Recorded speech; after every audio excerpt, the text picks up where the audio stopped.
Shalom, pemirsa yang diberkati Tuhan. Bertemu kembali dalam seri pelajaran Sekolah Sabat. Namun sebelum memulai, mari kita sama-sama berdoa. Bapa kami yang bertelah kerajaan surga, kami kembali mengucap syukur atas berkat Tuhan berikan hingga pada saat hari ini. Sebentar ini kami ingin mempelajari Sekolah Sabat-Mu. Kiranya Engkau memberkati kami agar kami dapat mengerti dan mungkin kami bisa mengaplikasikannya dalam kehidupan kami sehari-hari. Inilah doa hambamu ini berdoa dalam nama Tuhan Yesus, amin. Pelajaran Sekolah Sabat, Kamis 23 Oktober 2025, yang berjudul Opsi Terbaik Kedua. Saudara-saudara, mari kita baca dalam Keluaran 17 ayat 7-13 dan Yosua 6 ayat 15-20. Keluaran 17 ayat 7-13, dinamailah tempat itu Masa dan Meribah. Oleh karena orang Israel telah bertengkar dan oleh karena mereka telah mencobai Tuhan.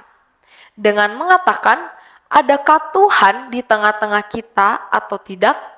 Lalu datanglah orang Amalek dan berperang melawan orang Israel di Ratfim.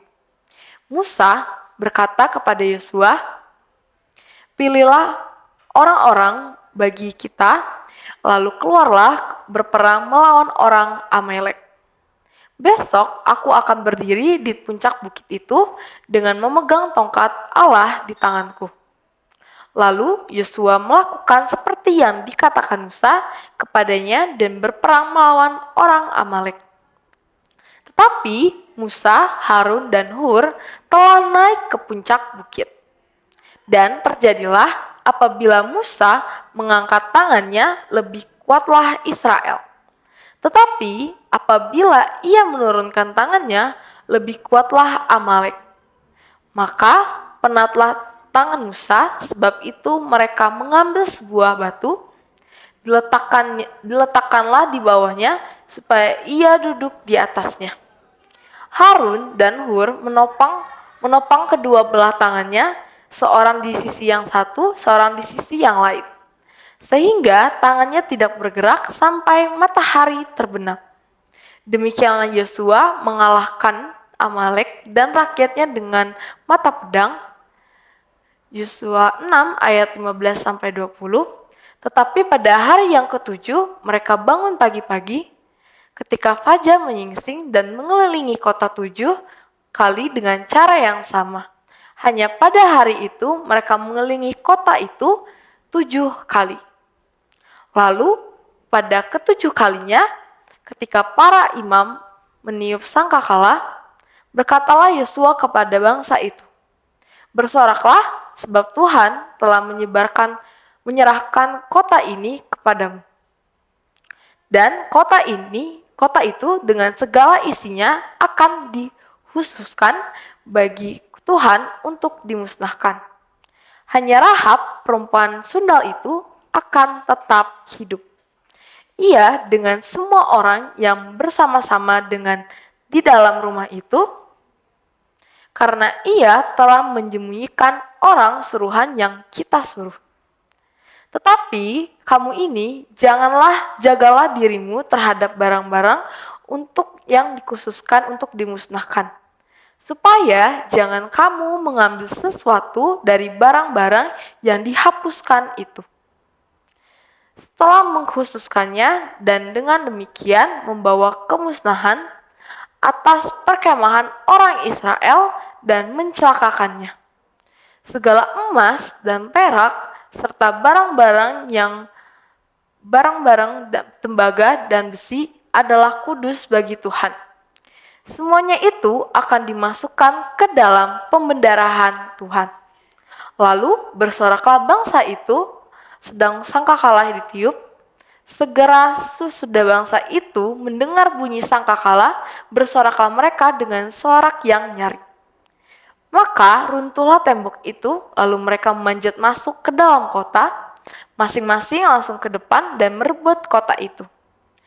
Kesamaan apakah yang Anda temukan di antara kedua narasi perang ini? Bagaimanakah keduanya berbeda? Pertama kali Israel berperang setelah Exodus dicatat pada dalam Keluaran 17, di mana orang Israel mempertahankan diri melawan orang Amalek. Bangsa Israel telah menyaksikan kemahakuasaan Allah dengan menghukum bangsa Israel dan menutup bangsa Israel menuju kebebasan.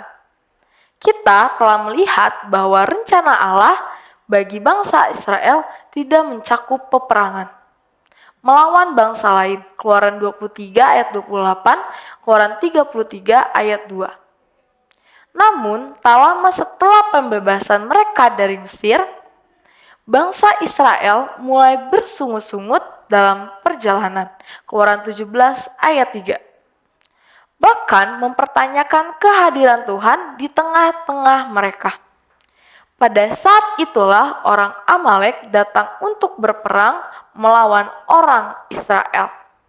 Hal ini tidak terjadi secara kebetulan. Tuhan mengizinkan orang Amalek untuk menyerang Israel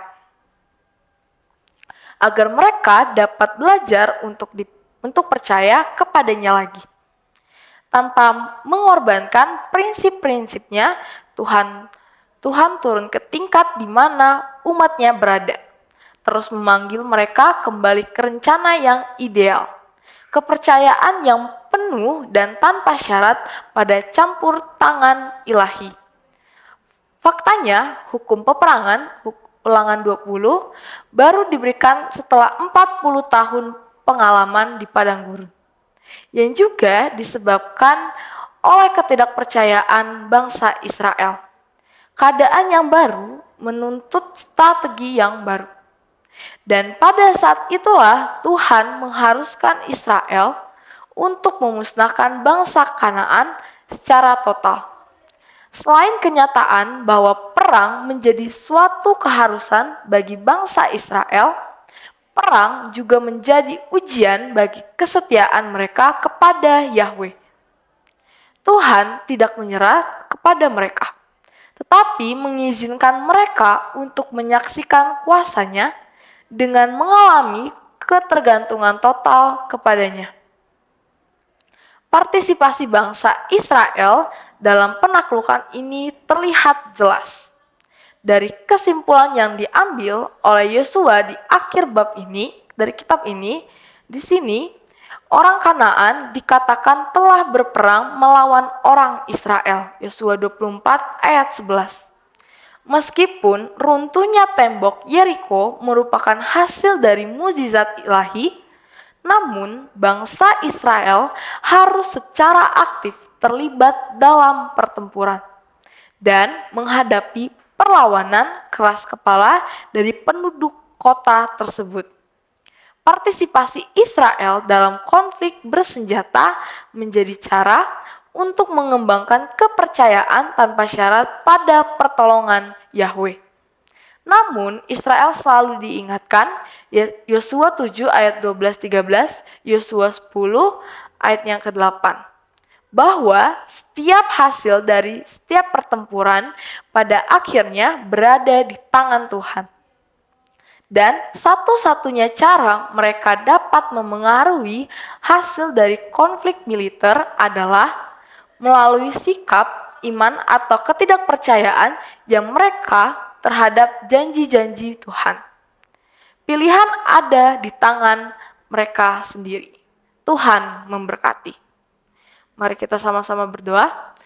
Bapa kami Bapa kerajaan surga, kami datang kepadamu Bapa mengucap syukur karena atas berkat rahmat-Mu Bapa, Engkau masih mengumpulkan kami di sini dan kami dapat mempelajari sekolah Sabat agar itu bisa menguatkan iman kami. Bapa, hamba-Mu ini berdoa Bapa untuk teman-teman kami yang mungkin sedang sakit, kiranya Engkau sembuhkan. Adapun mungkin yang sedang dalam pergumulan, kiranya Engkau memberkati mereka dan menuntun mereka. Inilah doa hamba-Mu ini berdoa dalam nama Tuhan Yesus. Amin.